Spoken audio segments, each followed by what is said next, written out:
Hello everyone, welcome back to NCERT Mantra. एक बहुत बड़ी अपडेट है। जैसा कि आप सभी जानते हैं, DT+B के जो वेरियस पोस्ट के लिए फॉर्म है वो काफ़ी टाइम पहले फिल हो चुके हैं और एग्ज़ाम भी एक्सपेक्ट किया जा रहा था कि 2024 में हो जाएगा, लेकिन नहीं हुआ।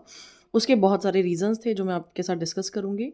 तो फाइनली DT+B की एग्ज़ाम डेट्स आना शुरू हो गई हैं और आपके लिए जानना बहुत ज़रूरी है कि जो बच्चे तैयारी कर रहे हैं कि एग्ज़ाम कब होगा। तो आज की वीडियो में हम DT+B की टीचिंग और नॉन टीचिंग पोस्ट के लिए एग्ज़ाम डेट के बारे में बात करेंगे कि किस मंथ में एग्ज़ाम जो है वो एक्सपेक्टेड है। वीडियो को शुरू करने से पहले अगर आप चैनल पर नए हैं तो इस चैनल को सब्सक्राइब करना ना भूलें। चलिए वीडियो को शुरू करते हैं। तो ये जो DT+B की नोटिफिकेशन है ये आप सभी लगभग देख चुके होंगे। 11 मार्च 2025 को ये नोटिफिकेशन आई थी, जिसमें बहुत सारे जो पोस्ट कोड्स हैं उनके एग्ज़ाम डेट अनाउंस कर दी गई है ऑलरेडी।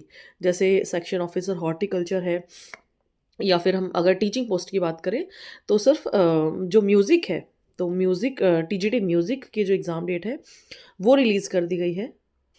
और ये जो नोटिफिकेशन आप अपनी स्क्रीन पर देख रहे हैं, इससे पहले 6 मार्च को एक और नोटिफिकेशन DT+B की आ चुकी है। इसकी डेट आप देख लीजिए, 11 मार्च को ही आया है। इससे पहले 6 मार्च को एक और नोटिफिकेशन आया था जिसमें बहुत सारी पोस्ट कोड के लिए जो एग्ज़ाम डेट है वो अनाउंस कर दी गई थी, वो भी मैं आपके साथ शेयर करूँगी। उसमें TGT म्यूज़िक की जो एग्ज़ाम डेट है वो आई थी। कहने का मतलब ये है कि जो नॉन टीचिंग पोस्ट हैं, तो नॉन टीचिंग बहुत सारी पोस्ट की जो एग्ज़ाम डेट है वो ऑलरेडी अनाउंस कर दी गई हैं। जैसे कि आप देखिए 22 अप्रैल 2025 तक का जो शेड्यूल है वो दे दिया गया है। ठीक है, लेकिन अगर टीचिंग की बात करें तो सिर्फ और सिर्फ जो DT+B TGT म्यूज़िक है, सिर्फ उसकी जो एग्ज़ाम डेट है वो अनाउंस हुई है। एक बार हम ये वाली नोटिफिकेशन भी देख लेते हैं, 6 मार्च वाली। तो आप इसमें देखिए कि इसमें अगर टीचिंग की बात करें तो सिर्फ म्यूज़िक टीचर की जो एग्ज़ाम डेट है वो बताई गई है और बाकी 22 जून तक का शेड्यूल इस वाली नोटिफिकेशन में आपको दिया गया है। अब बच्चों का एक बहुत बड़ा क्वेश्चन ये है कि टीचिंग एग्ज़ाम कब होने के चांस हैं। तो आपको ये बताने से पहले कि टीचिंग एग्ज़ाम्स कब एक्सपेक्टेड है, मैं आपको एक चीज़ बताना चाहूँगी कि एग्ज़ाम 2024 में क्यों नहीं हुए।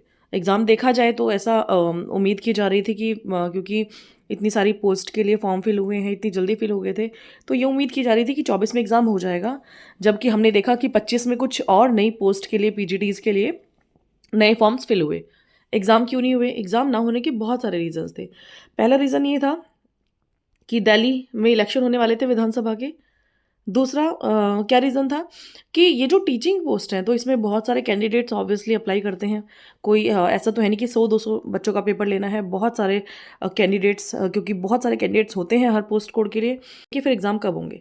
तो एग्ज़ाम होने की जो पूरे चांसेस हैं, मुझे ऐसा लग रहा है कि जून तक की आपको नॉन टीचिंग पोस्ट के लिए आपको डेट्स दे दी गई हैं।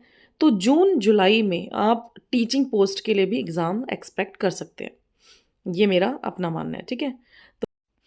तो मुझे ऐसा लगता है कि अगर आप सीरियस कैंडिडेट हैं और सिलेक्शन चाहते हैं और आपने फॉर्म फिल किया है, चाहे PGT का हो, TGT का हो, नॉन टीचिंग का हो, किसी भी पोस्ट का हो, तो अभी से ही आपको तैयारी करनी पड़ेगी, वरना सिलेक्शन के चांस हो जाएंगे ज़ीरो।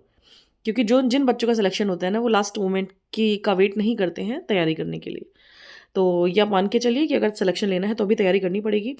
इसके अलावा लेटेस्ट अपडेट्स के लिए, नोट्स के लिए, PDF के लिए आप हमारा टेलीग्राम चैनल है NCERT मंत्रा ऑफिशियल, आप उसको ज्वाइन कर सकते हैं। वहाँ पर आपको जो भी अपडेट होगी हम वहाँ पर प्रोवाइड करा देंगे। इसके अलावा कोई और सपोर्ट अगर आपको चाहिए तो वो भी हम आपको वहाँ पे प्रोवाइड कराते हैं। तो NCERT मंत्रा हमारा ऑफिशियल टेलीग्राम चैनल है, आप उसको ज्वाइन कर सकते हैं। तो ये थी आज की वीडियो। अगर आज की वीडियो आपको अच्छी लगी हो तो प्लीज़ वीडियो को लाइक करें, शेयर करें, कमेंट करें। साथ ही चैनल को सब्सक्राइब करना ना भूलें। Thank you so much.